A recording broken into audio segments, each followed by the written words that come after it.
சிவகார்த்திகேயனோட அமரன் படம் வந்து இதுவரை சிவகார்த்திகேயன் படங்களுடைய ஓடிடி ரைட்ஸை விட இந்த படம் அதிக விலைக்கு போயிருக்கு. ஸோ என்ன காரணம் அப்படின்னா, நம்ம சிவகார்த்திகேயன் இந்த படத்தில் வந்து ஒரு பயோகிராஃபியை தான் படமாக எடுத்திருக்காரு.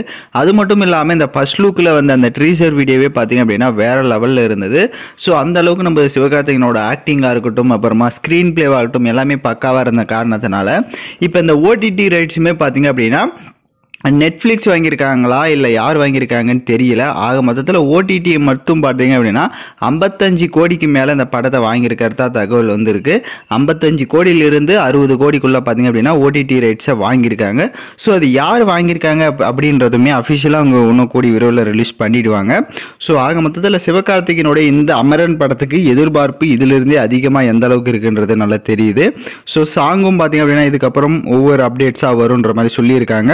ஸோ சிவகார்த்திகேயனோட கரியரில் இந்த படம் எப்படி இருக்க போகுது, ஒரு திருப்பு முனையாக இருக்குமான்றதை வெயிட் பண்ணி தான் பார்க்கணும். நீங்கள் எந்த அளவுக்கு இந்த படத்துக்கு ஒரு எக்ஸ்பெக்டேஷனில் இருக்கீங்கன்னு கமெண்ட் பண்ணுங்கள்.